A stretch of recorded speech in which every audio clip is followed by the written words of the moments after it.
Hello friends, welcome back to my YouTube channel cricket with Logo. So இன்னைக்கு வந்து நம்ம என்ன பார்க்க போறோம்னா டபிள்யூடிசி ஃபைனலோட டே 2 பற்றி தான் பார்க்க போகிறோம். So world test championship final South ஆஃப்ரிக்காவும் ஆஸ்திரேலியாவுக்கும் நடந்துட்டு இருக்கு. அதோட டே 2 அனாலிசிஸ் பற்றியே பார்க்க போகிறோம். ஸோ அது வந்து என்ன நடந்ததுன்னு பார்த்தீங்கன்னா, டே ஒன் ரிகாப் பார்த்தலாம். டே 1ல வந்து 212 அடிப்பாங்க Australia first batting Aadi. And அதுக்கப்புறம் வந்து சவுத் ஆஃப்ரிக்கா வந்து 43 for 4 அடிப்பாங்க டே 1ல. அதுதான் அந்த டேயோட எண்ட்ல வந்து 43 for 4ல இருப்பாங்க சவுத் ஆஃப்ரிக்கா.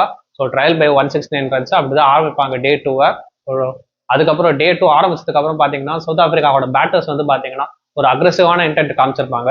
ஸோ டே 1ல பார்த்தீங்கன்னா வந்து ஆக்சுவலாக சவுத் ஆஃப்ரிக்காவோட பேட்டர்ஸ் வந்து கொஞ்சம் டிஃபென்சிவாக தான் ஆட்டிருந்தாங்க.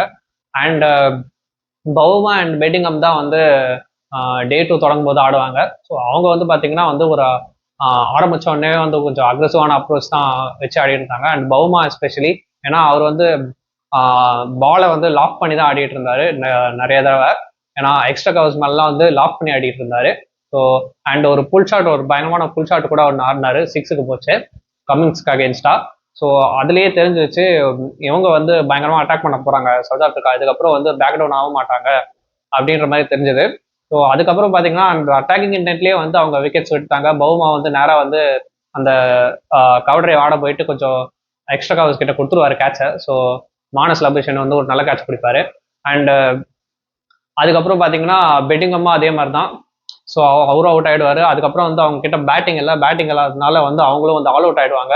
ஸோ அவங்க வந்து பார்த்தீங்கன்னா வந்து 138 ஆல் அவுட் ஆயிடுவாங்க. ஸோ 138 ஆல் அவுட் ஆயிட்டு அவங்க இன்னிங்ஸ் அதோட முடிச்சிடும். அதுக்கப்புறம் வந்து ஆஸ்திரேலியா பேட்டிங் ஆட வருவாங்க. ஸோ ஆஸ்திரேலியா பேட்டிங் ஆட வரப்போ வந்து என்ன ஆகும்னா வந்து Khawaja, Marnus Labuschagne and Cameron Green வந்து அவங்க டாப் த்ரீ வந்து எக்ஸாக்ட் சேம் ஃபர்ஸ்ட் இன்னிங்ஸ்ல எப்படி அவுட் ஆனாங்களோ அதே மாதிரி தான் அவுட் ஆனாங்க. ஸோ நேற்றுக்கு நடந்த அனாலிசிஸ் நான் சொல்லியிருப்பேன், அவங்க அவுட் சைடு எட்ஜ் ஆகி அவுட் ஆயிருப்பாங்கன்ட்டு. அண்ட் சவுத் ஆஃப்ரிக்காவும் வந்து அந்த அவுட் சைடு எட்ஜை தான் வந்து டார்கெட் பண்ணியிருப்பாங்க. ஸோ அதே மாதிரி தான் வந்து டாப் 3 விக்கெட் எடுத்திருப்பாங்க. அண்ட் மிடில் ஆர்டருக்கு பார்த்தீங்கன்னா வந்து ஆஸ்திரேலியாவோட மிடில் ஆர்டருக்கு பார்த்தீங்கன்னா வந்து வேற ஸ்ட்ராட்டஜி யூஸ் பண்ணிட்டாங்க இந்த வாட்டி. ஸோ ஃபர்ஸ்ட் இன்னிங்ஸ்ல வந்து எல்லாருக்குமே வந்து அவுட் சைடு எட்ஜை வாங்கணும்னு தான் பார்த்துருப்பாங்க. ஆனால் இந்த வாட்டி பார்த்தீங்கன்னா வந்து டாப் ஆர்டருக்கு ஒரு ஸ்ட்ராட்டஜி, மிடில் ஆர்டருக்கு ஒரு ஸ்ட்ராட்டஜி வச்சிருந்தாங்க சவுத் ஆஃப்ரிக்கா. ஸோ மிடில் ஆர்டருக்கு வந்து என்ன பார்த்தீங்கன்னா ஸ்டம்ப்ஸை வந்து அட்டாக் பண்ணியிருந்தாங்க. ஸோ ஸ்டம்ப்ஸை வந்து அட்டாக் பண்ணுறதுனால வந்து அவங்க எல்பிடபிள்யூ போல்டு நிறைய எடுத்தாங்க. ஸோ ஸ்டீவ் ஸ்மித்துக்கு பார்த்தீங்கன்னா அதே தான் பண்ணியிருப்பாங்க. ஸோ ஸ்டீவ் ஸ்மித் வந்து எல்பிடபிள்யூ ஆவார். அண்ட் இவர் டிராவல்ஸ் ஹெட்டும் அது மாதிரி தான் போல்ட் ஆயிடுவார். ஸோ ஸ்டம்ப் விட்டு அதே மாதிரி தான். ஸோ அதே மாதிரி அலெக்ஸ் கேரியும் வந்து அதே மாதிரி தான் எல்பிடபிள்யூ ஆயிடுவார். ஸோ அவங்க மிடில் ஆர்டருக்கு வந்து ஸ்டம்ப்ஸை வந்து அட்டாக் பண்ணி விக்கெட்ஸ் எடுத்திருக்காங்க. அதுவும் ஏன்னா அவங்க வந்து அவங்களுக்கு தெரிஞ்ச வச்சு ஃபர்ஸ்ட் இன்னிங்ஸ்ல வந்து அந்த மிடில் ஆர்டர் தான் வந்து கொஞ்சம் இது பண்ணிட்டாங்க, ரன் ஸ்கோர் பண்ணிட்டாங்க. ஸோ அதனால வந்து அவங்க மிடில் ஆர்டருக்கு வந்து கொஞ்சம் வேற ஸ்ட்ராட்டஜி யூஸ் பண்ணியிருக்காங்க இந்த வாட்டி. ஸோ அட்டாக்கிங் த ஸ்டம்ப்ஸ், ஏன்னா அவங்க மிடில் ஆர்டருக்கு வந்து ஜென்ரலாகவே Steve Smith and travels head ஜென்ரலாகவே வந்து அவங்க 2 பேருக்குமே வந்து விட்டு கொடுக்காம, அலெக்ஸ் கேரிக்கும் தான் விட்டு கொடுக்காம இருந்தீங்கன்னா வந்து அவங்க ஜென்ரலாக ஸ்ட்ரகிள் பண்ணியிருக்காங்க. ஸோ அதுதான் வந்து பண்ணியிருப்பாங்க சவுத் ஆஃப்ரிக்கா. அது வந்து ஒரு நல்ல ஸ்ட்ராட்டஜியாக இருந்திருக்கு against the Australia middle order. அதுக்கப்புறம் வந்து பார்த்தீங்கன்னா அந்த லோவர் ஆர்டருக்கு வந்து ஆக்சுவலாக வந்து நிறைய இந்த ஸ்லிப் ரீஜியனில் வந்து ட்ராப் கேட்ச் ஆயிருக்கு, அதாவது ட்ராப் ஷார்ட் ஆயிருக்கு. ஸோ ட்ராப் கேட்ச் இல்லை, ட்ராப் ஷார்ட்டு. ஸோ முன்னாடியே வந்து பிச் ஆயிடுச்சு பால். ஸோ மார்க்ரமால வந்து அதை பிடிக்க முடியல. மார்க்ரமுக்கு தான் வந்து அந்த நிறைய கேட்சஸ் வந்து முன்னாடியே வந்து பிச் ஆயிடும். ஸோ அதுக்கு என்ன பண்ணுவார்னா மார்க்ரம் வந்து அதுக்கப்புறம் கொஞ்ச நேரம் கழிச்சு வந்து சரி இந்த மாதிரி ட்ராப் ஷார்ட் ஆனால் வேலைக்கு ஆகாது. ஸோ அதனால வந்து ஹெல்மெட் போட்டுட்டு கொஞ்சம் முன்னாடி வந்து நிற்பாரு. ஸோ நல்லா க்ளோசன் பண்ணி வருவார். ஸோ அந்த இதை பாலை பிடிக்கிறதுக்கு. அண்ட் டே எண்டிங்ல வந்து மிச்சல் ஸ்டார்க் வந்து ஒரு கேட்சை கொடுப்பாரு தேர்ட் ஸ்லிப்புக்கு.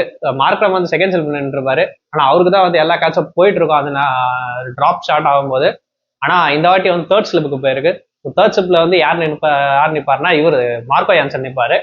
மார்க்கோ யான்சன் வந்து ட்ராப் பண்ணுறவர் அந்த கேட்சை. ஸோ அது வந்து ஒரு பெரிய மிஸ்டேக்குன்னு நினைக்கிறேன். ஏன்னா at the end of the day வந்து ஒரு விக்கெட்டோட முடிச்சிங்கன்னா வந்து ஒரு நல்லா இருக்கும். அண்ட் விக்கெட்டோட முடிக்கல அவங்க சவுத் ஆஃப்ரிக்கா.